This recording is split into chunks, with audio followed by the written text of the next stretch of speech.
नमस्कार दोस्तों, story by RN के में आप सभी का स्वागत है। 75 वर्षीय राम मोहन जी घर में अकेले थे। भूख से उनका हाल बेहाल हो रहा था। यूं तो वे थोड़ा बहुत खाना पकाना जानते थे, लेकिन कुछ पकाने के लिए रसोई घर में सामान भी तो होना चाहिए ना। क्या करें, कुछ समझ नहीं आ रहा था। आखिर उन्होंने अपने इकलौते बेटे माधव को फोन लगा दिया। हेलो बेटा माधव, कैसे हो तुम? और घर वापस कब तक आ रहे हो? तुमने तो कहा था कि 4-5 दिनों में ही लौट आओगे, लेकिन पूरा 1 सप्ताह बीत चुका है। तो दूसरी ओर से आवाज आती है, अरे पिताजी, आप भी हद करते हैं। अब इंसान कहीं जाता है तो 4-5 दिन ऊपर नीचे तो हो ही जाते हैं। अभी हमारे आने का कोई प्लान नहीं है। इस रविवार को सीमा की बहन यानी मेरी साली की सगाई है। अब हम लोग उसके बाद ही आ पाएंगे। कम से कम 1 सप्ताह तो लग ही जाएगा। यह सुनकर राम मोहन जी बोले, लेकिन बेटा, इतने दिन में यहाँ कैसे रहूंगा? जो राशन घर में पड़ा था अब तो वह भी खत्म हो चुका है। आज सुबह से मैंने कुछ नहीं खाया और पैसे भी कहाँ हैं मेरे पास जो कुछ खरीद कर ले आता। बेटा, अब भूख बर्दाश्त से बाहर हो रही है। ऐसा लग रहा है कि जैसे मेरी जान ही निकल जाएगी। कहते कहते राम मोहन जी फपक फपक कर रो पड़े। तो उनका बेटा माधव बोला, कमाल करते हैं पिताजी, आप भी। इतना सारा राशन रखकर आई है आपकी बहू, आपके लिए इतनी जल्दी आपने वह सब खत्म कैसे कर दिया? तो राम मोहन जी बड़ी हैरानी से बोले, अरे नहीं बेटा, मुश्किल से 4-5 दिन का ही राशन पड़ा था जो खत्म हो गया है। फिर माधव बोला, अब जो कुछ भी है वो मेरे आने के बाद ही हो पाएगा। सगाई के लिए अभी हमें शॉपिंग करनी है और पार्टी की सारी तैयारियां भी देखनी है। अब सीमा का भाई तो किसी काम से विदेश गया है, तो पापा जी के साथ मिलकर मुझे ही सारा इंतजाम देखना होगा। अभी तो आपकी किराने वाले से राशन का सामान उधार लेकर काम चला लीजिए। जब मैं आऊंगा तो उसका हिसाब कर दूंगा। राम मोहन जी कुछ कहने ही लगे थे कि तभी उन्हें फोन में से आवाज सुनाई पड़ी, माधव, कहाँ रह गए तुम? तो माधव बोला, हाँ हाँ अभी आया। अच्छा कहते हुए माधव ने फोन काट दिया, लेकिन उसने जो कुछ भी कहा उस पर राम मोहन जी को अभी तक यकीन नहीं हो रहा था। सोचने लगे कि जब यही बेटा छोटा था और घर में राशन की कमी होती थी तो हम लोग भूखे पेट रह जाते थे, लेकिन उसे कभी भूखा नहीं छोड़ा था।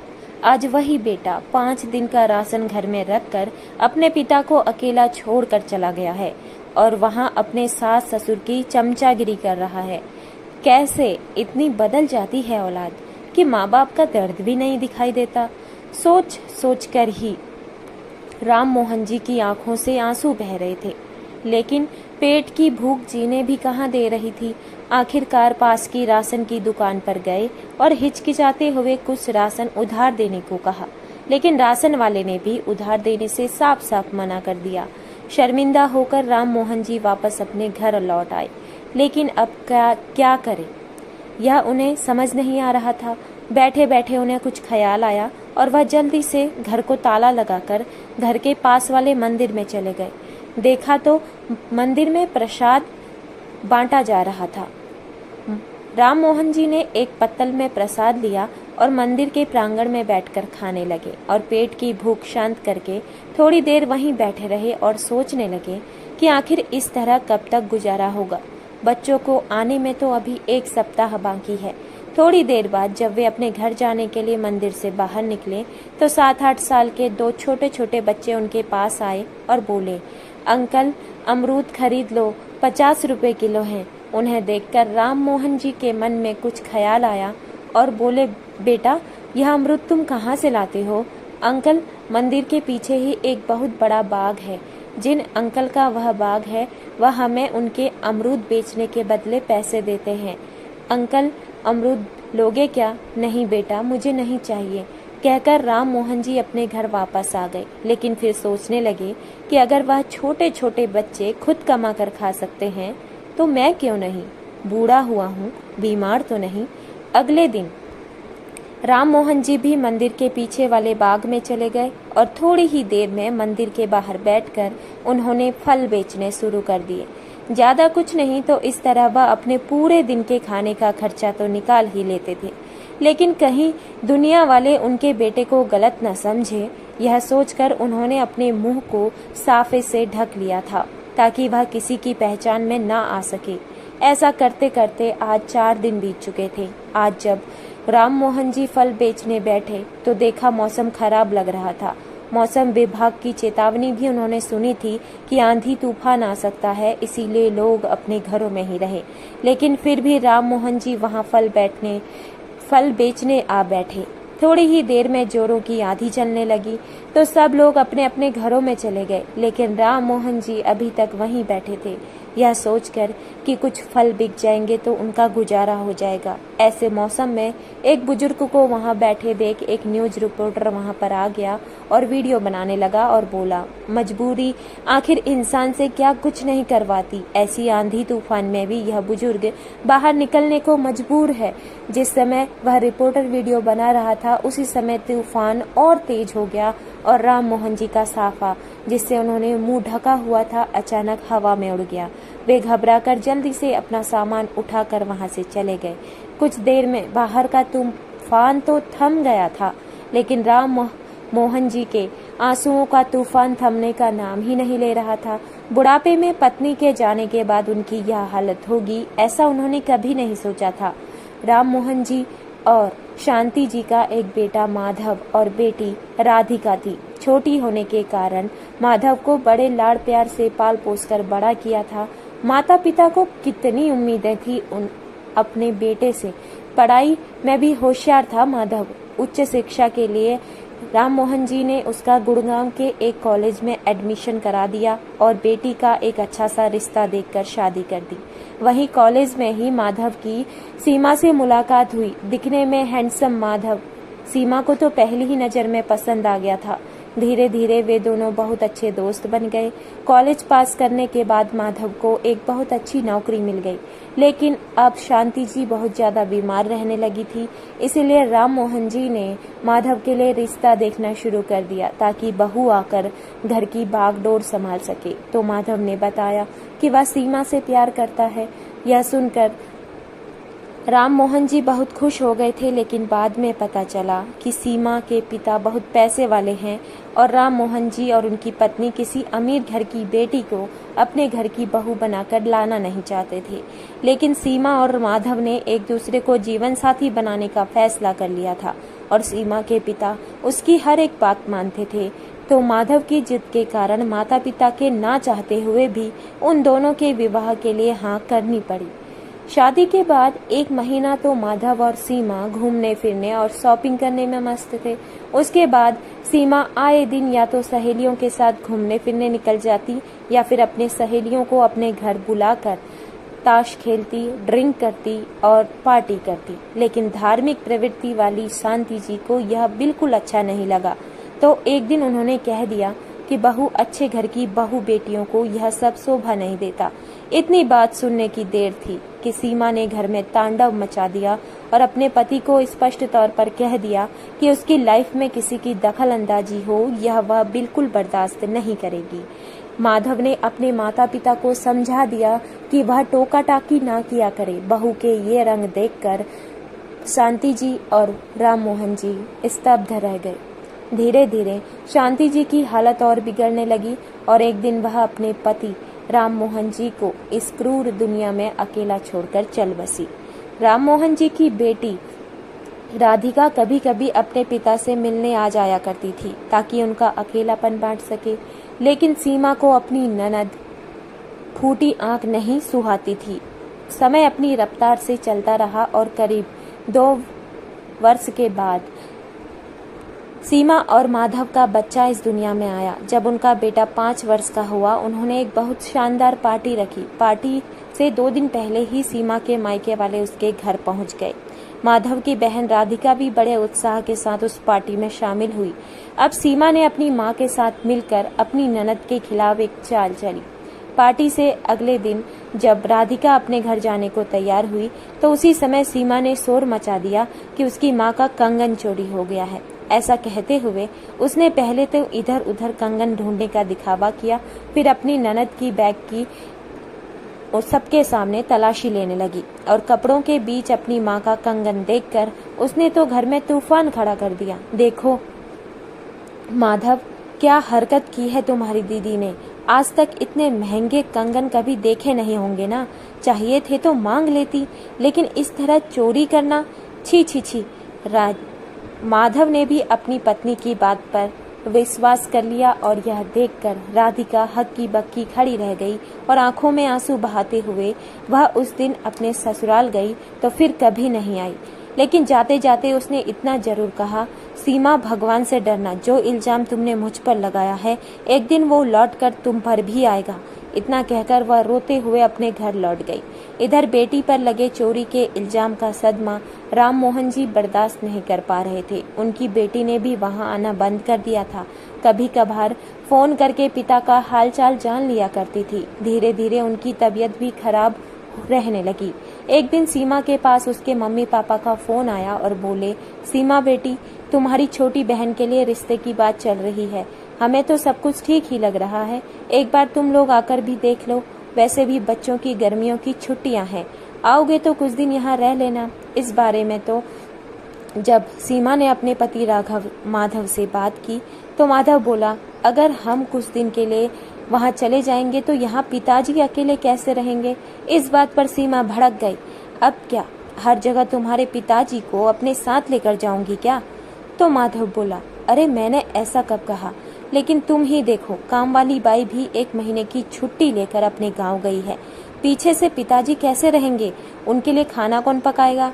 तो सीमा बोली, अच्छा, आज अपने पिता के लिए बड़ा प्रेम जाग रहा है आपके दिल में। मेरी तो आपको बिल्कुल चिंता ही नहीं होती है। वैसे भी रोटी बनानी तो उन्हें आती है। अरे सीमा, लेकिन उनकी तबीयत भी तो ठीक नहीं रहती। अच्छा, अच्छे भले तो हैं तुम्हारे पिताजी, क्या हुआ है उनकी तबीयत को? जब सुबह शाम सैर करने के लिए बाहर जा सकते हैं तो क्या खड़े खड़े अपने लिए 2 रोटियां नहीं पका सकते? मैं उनके लिए घर पर सारा राशन सामान रख कर जाऊंगी, आराम से पकाते रहेंगे और खाते रहेंगे। सीमा ने कहा तो माधव बोला, ठीक है बाबा, तुमसे कभी बहस में जीत पाया हूँ क्या मैं? कहकर माधव अपने ऑफिस जाने लगा। तभी सीमा ने आवाज दी, माधव, मेरे मायके जाने के लिए ऑफिस से लौटते वक्त कोई उपहार भी लेते आना। मेरे मम्मी पापा हर बार हमें कितना कुछ देते हैं, इसीलिए जो भी उपहार लाओगे अच्छे से अच्छा लाना। सीमा ने कहा तो माधव ने भी हाँ में सिर हिला दिया और ऑफिस चला गया। शाम के समय राम मोहन जी का दोस्त उनसे मिलने के लिए आया तो उसी समय उनका पोता उनके पास आया और बोला, दादाजी, हम तो नानी के घर जाएंगे और खूब ढेर सारी मस्ती करेंगे, लेकिन हम आपको नहीं लेकर जाएंगे, आप यहाँ अकेले रहना। ऐसा कहते हुए उनका पोता हंसने लगा। पोते के मुंह से ऐसी बात सुनकर राम मोहन जी हैरान रह गए। तभी उनका दोस्त बोला, किस सोच में पड़ गए राम मोहन? तो पोते की बात पर पर्दा डालते हुए राम मोहन जी की फीकी सी हंसी हंसते हुए बोले, अरे नहीं नहीं, यह तो ऐसे ही मस्ती कर रहा होगा। अगर बेटा बहू कहीं बाहर जाएंगे तो क्या मुझे बताकर नहीं जाएंगे? और वैसे भी अगर उन्हें कहीं जाना हो तो जाएं। जब इतने दिन जिंदगी अकेले काट ली है तो आगे भी कट ही जाएगी, और कुछ नहीं तो अपने लिए 2 रोटी तो मैं बना ही सकता हूँ। कहते कहते राम मोहन जी का स्वर रुआसी हो गया। कुछ देर बातचीत करके राम मोहन जी का दोस्त अपने घर चला गया, लेकिन राम मोहन जी के दिमाग में अभी तक अपने पोते द्वारा कही गई बात घूम रही थी। अगले दिन जब वे सुबह की सैर करने के बाद घर लौटे तो आंगन में बैठकर अपने बेटे के बाहर आने का इंतजार करने लगे। जैसे ही उनकी बहू सीमा बाहर आई तो राम मोहन जी बोले, अरे बहू, माधव तैयार हो गए क्या? अभी तक बाहर क्यों नहीं आया? सीमा भौहें चढ़ाते हुए बोली, क्यों, अब क्या काम आ गया जो उनके बारे में पूछ रहे हैं? जरूर किसी न किसी चीज की जरूरत होगी, तभी उनकी राह देख रहे हैं। आपको तो 1 मिनट भी चैन नहीं है, कभी तो उनको आराम से रहने दो।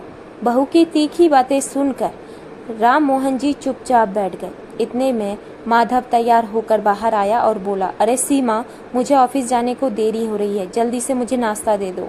ठीक है, लाती हूँ। इतना कहकर सीमा रसोई घर में चली गई तो राम मोहन जी अपने बेटे के पास आए और बोले, बेटा, मेरी पेंशन निकाल लाई हो क्या? अगर ले आए हो तो कुछ पैसे मुझे भी दे देते। मुझे यह बिल्कुल अच्छा नहीं लगता कि अपने पैसे होते हुए भी मैं बहू और तुम्हारे सामने हाथ फैलाता रहूं। तभी माधव बोला, लेकिन पिताजी, हमने आपको कौन सी कमी छोड़ी है जो हाथ फैलाने की नौबत आएगी। आपकी हर जरूरत को तो हम पूरा करते हैं। वैसे भी अपनी तनख्वाह और आपकी पेंशन के पैसे से मैं सीमा के हाथ में मिला कर रख कर देता हूँ। जब घर उसे चलाना है तो पैसे भी उसके हाथ में ही होने चाहिए। फिर भी अगर आपको कुछ पैसे चाहिए तो आप उससे मांग सकते हैं। यह बात सुनकर राम मोहन जी चुप हो गए और फिर कुछ सोचते हुए बोले, अच्छा बेटा, एक बात तो बताओ, क्या तुम लोग कहीं बाहर जा रहे हो क्या? अभी राम मोहन जी ने इतना कहा ही था कि सीमा रसोई घर से बाहर निकल आई और बोली, लीजिए, हमारा प्रोग्राम बना नहीं कि आपके पिताजी की जासूसी शुरू हो गई है।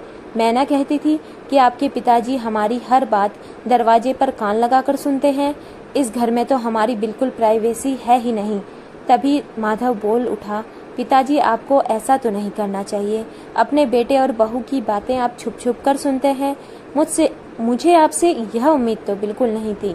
तभी राम मोहन जी बोले, लेकिन बेटा, मैंने तुम लोगों की कोई बात नहीं सुनी। क्या तुम्हें अपने पिता पर इतना ही भरोसा है? वैसे भी यह बात मुझे बंटू ने बताई थी कि वह नानी के घर जा रहा है। इसीलिए ही मैं तुमसे कुछ पैसे मांग रहा था कि कभी कुछ खरीदने की इच्छा हो जाती है तो मेरे पास भी कुछ पैसे होने चाहिए। तभी माधव बात बदलता हुआ बोला, हाँ तो ठीक है ना, बच्चा था तो आपको बोल दिया होगा।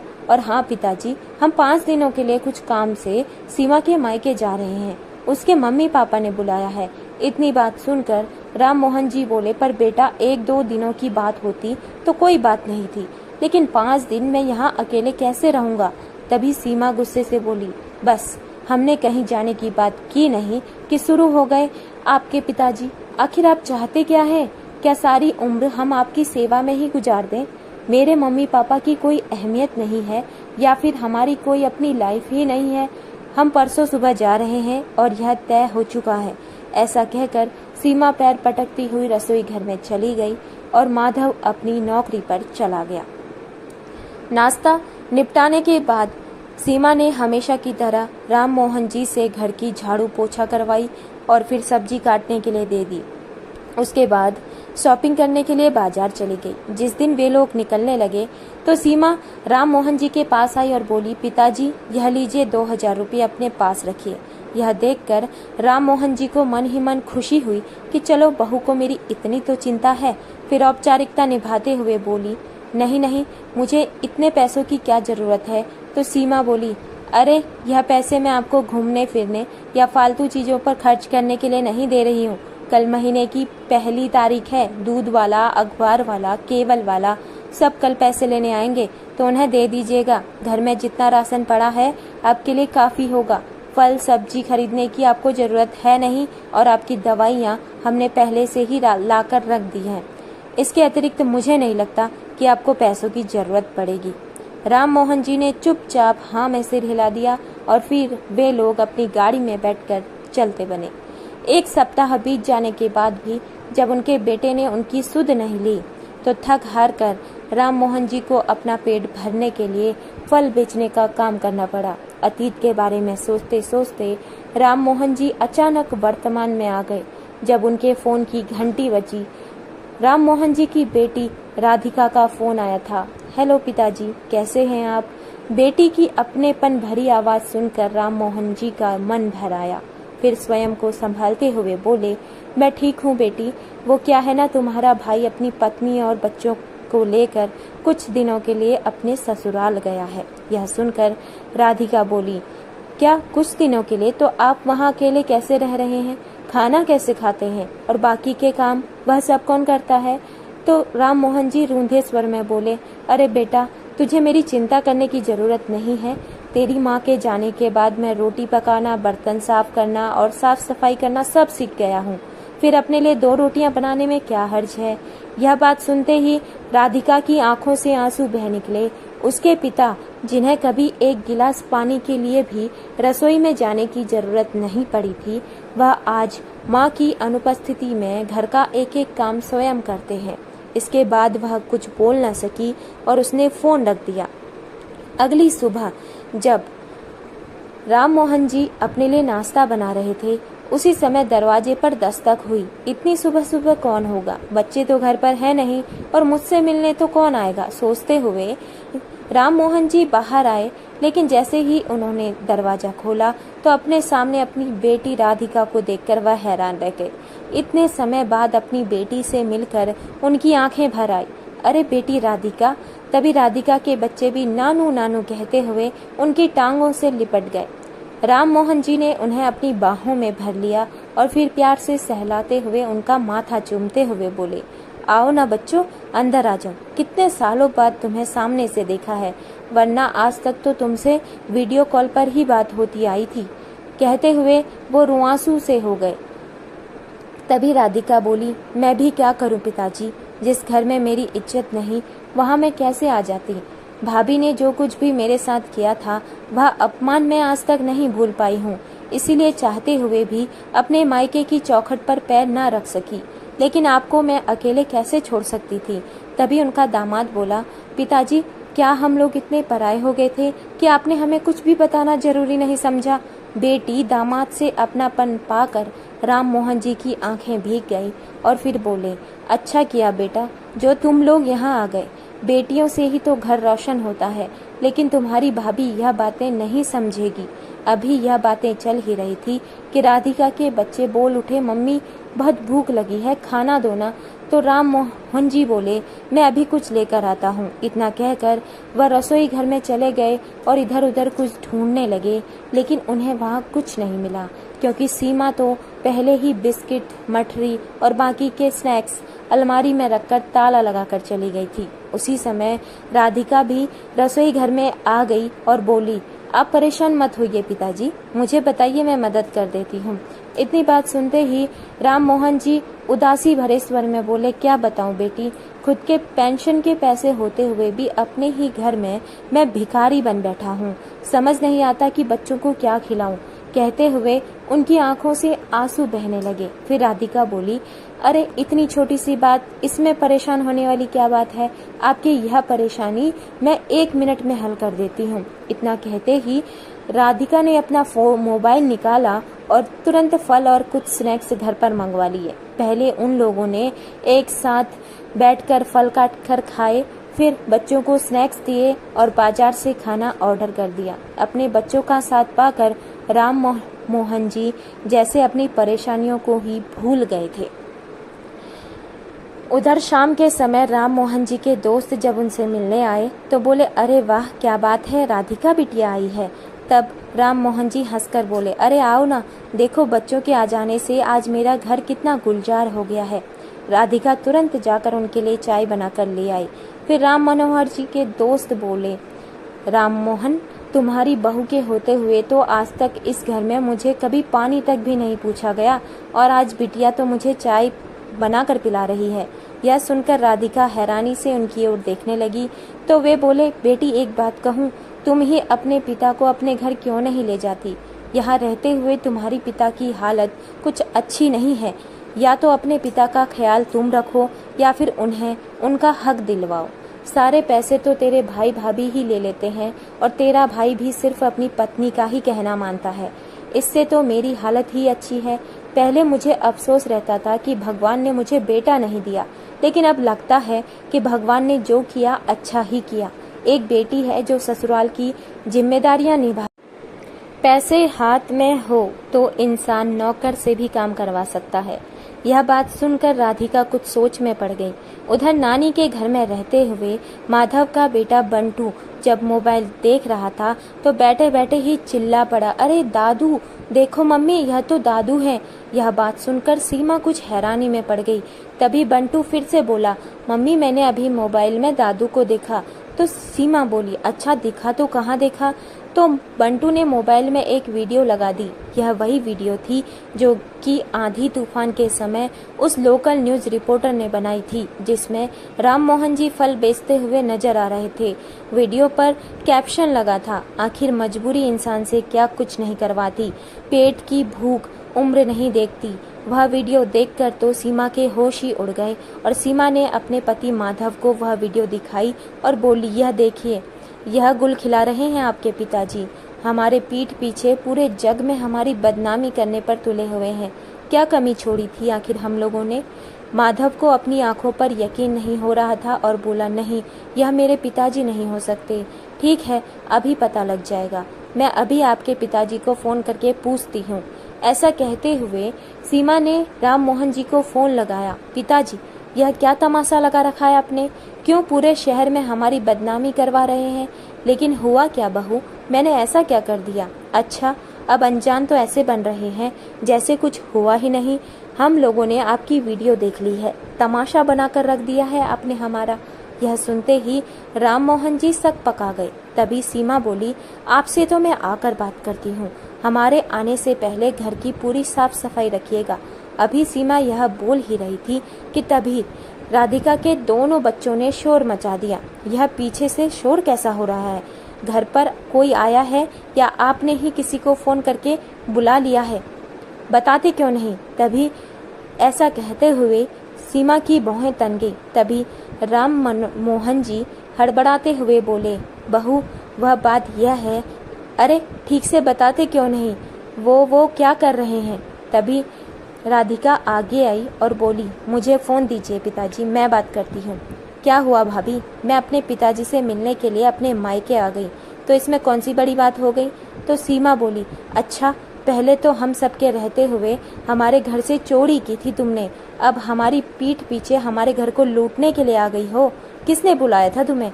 जब इतने सालों से नाराज होकर बैठी थी तो फिर आज मेरे घर कैसे आ गई? तो राधिका बोली, अरे आपका घर क्यों? यह घर मेरा नहीं है। अगर मैं नाराज हो भी गई थी तो सिर्फ आपसे ही हुई थी, अपने पिताजी से नहीं। और वैसे भी आप अपने मायके गई हो तो वहाँ शांति से रहो, यहाँ बार बार फोन करने की जरूरत नहीं है। राधिका ने कहा तो सीमा भड़कते हुए बोली, फोन तो अब मैं पुलिस को लगाऊंगी। पिछली बार तो मैंने तुम्हें यूं ही छोड़ दिया था, लेकिन अब तो मैं पुलिस कंप्लेंट करके ही रहूंगी। तो राधिका बोली, अच्छा, जो तुमसे बन पड़े वह कर लो। ऐसा कहकर राधिका ने फोन रख दिया। यह सुनकर राम मोहन जी का डर के मारे बुरा हाल हो गया और कांपते हुए बोले, बेटी, यह तूने क्या कर दिया? तेरे भाई भाभी तो यहाँ आकर हंगामा खड़ा कर देंगे। तो राधिका बोली, अरे पिताजी, इसमें डरने वाली क्या बात है? यह घर आपका है और आपके नाम पर है। क्या यह बात आप भूल गए हैं? अब इस बात का फैसला आपको खुद ही करना होगा कि आप अपना बुढ़ापा कैसे बिताना चाहते हैं। खुद के पैसे होते हुए भी आप अपने बेटे बहू के सामने हाथ फैलाना चाहते हैं या अपनी बची जिंदगी पूरे शान के साथ बिताना चाहते हैं? बेटी की बातें सुनकर राम मोहन जी सोचने पर मजबूर हो गए। फिर उन्होंने अपने मित्र के साथ मिलकर एक वकील को अपने घर बुलाया और उसके साथ बैठकर पूरे मामले पर विचार विमर्श किया। उधर जब सीमा ने अपने पति राघव को फोन पर हुई सारी बात बताई तो वे दोनों अपने बेटे को लेकर आनन फानन में अगले ही दिन घर वापस पहुंच गए। आते ही सीमा अपनी ननद पर बरस पड़ी, तुम्हारी हिम्मत कैसे हुई मेरे साथ इतनी बदतमीजी से बात करने की? निकल जाओ मेरे घर से। तभी माधव भी उसकी हाँ में हाँ मिलाता हुआ बोला, अभी के अभी अपना सामान उठाओ और अपने बच्चों को लेकर अपनी घर चलती बनो। तभी राधिका मुस्कुराते हुए बोली, मुझे तो लगा था कि भाभी तो पराई है, कम से कम आप तो पिताजी की तकलीफों को समझोगे, लेकिन आपने तो उसे भी पीछे छोड़ दिया। और जहाँ तक रही यहाँ से निकलने की बात, तो यह घर मेरा भी है, मेरी भी इस घर में हिस्सेदारी है। वह बात अलग है कि मैंने आज तक कभी अपना हिस्सा नहीं मांगा। यह सुनकर सीमा गुस्से में आ गई और जैसे ही अपनी ननद पर हाथ उठाने लगी तो तभी राम मोहन जी बोले, खबरदार बहू, जो एक कदम भी मेरी बेटी की ओर बढ़ाया तो मुझसे बुरा कोई नहीं होगा।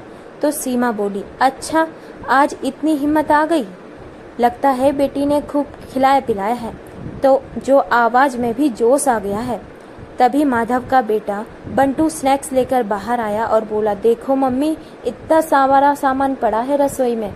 फिर सीमा बोली, वह सब तो मैं बाद में देखूंगी, लेकिन अभी इन बाप बेटी को मैं नहीं छोड़ूंगी, अभी के अभी निकल जाइए मेरे घर से। यह सुनते ही राम मोहन जी के सब्र का बांध टूट गया। गुस्से में भरी कड़कती आवाज में बोले, बेशरम औरत, ना तो तुम्हारे बाबा ने तुम्हें कुछ संस्कार दिए और ना ही कोई तमीज सिखाई। आज तक तो मैं तुम्हारी बदतमीजी बर्दाश्त कर रहा था, लेकिन अब नहीं। यह घर मेरा है और मेरी बेटी वहाँ से कहीं नहीं जाएगी। तभी माधव गुस्से से बोला, पिताजी आपका दिमाग तो ठिकाने पर है, आपकी हिम्मत कैसे हुई मेरी पत्नी को ऐसी बात कहने की। तो राम मोहन जी ने एक जोरदार थप्पड़ अपने बेटे के गाल पर जड़ दिया और बोले, नालायक, अपना परिवार लेकर अभी के अभी निकल जा मेरे घर से। तो माधव बोला, आप चाहे जो कर ले, लेकिन हमें इस घर से नहीं निकाल सकते। उसी समय वकील बाबू अंदर आए और बोले, क्यों नहीं निकाल सकते? यह घर आज भी तुम्हारे पिताजी के नाम पर है और तुम लोग तो उनके पेंशन के पैसे भी रख लेते हो।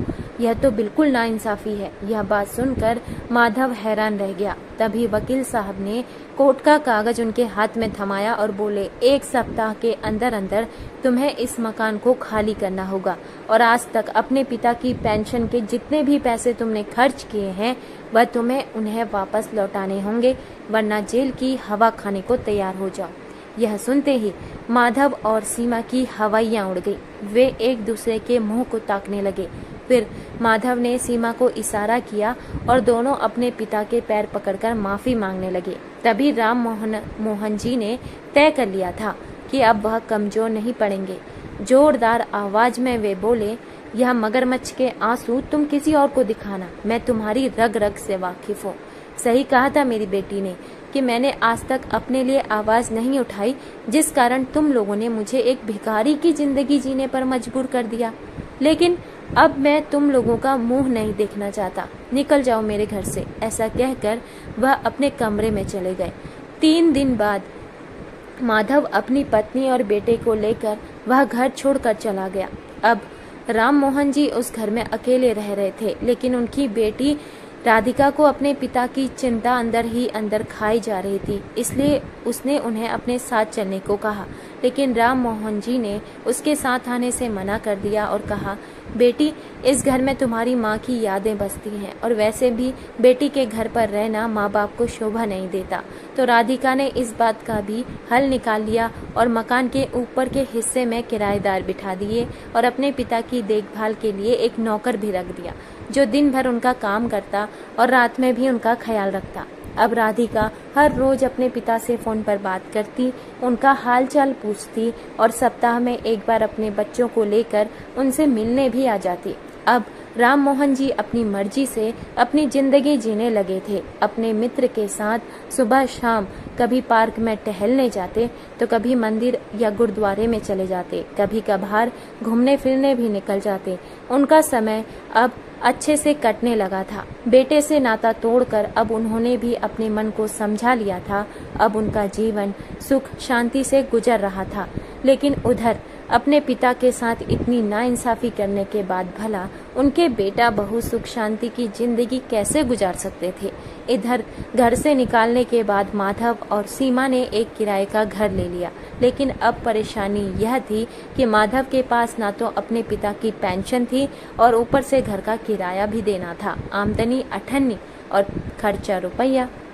इस हालात में भला सीमा कैसे गुजारा कर सकती थी। अब तो आए दिन दोनों की लड़ाइयाँ होने लगी और एक दिन अपने पति से लड़कर सीमा अपने बेटे बंटू को लेकर अपने मायके चली गई। हर बार की तरह इस बार भी सीमा की भाभी ने उसकी खूब आवाभगत की।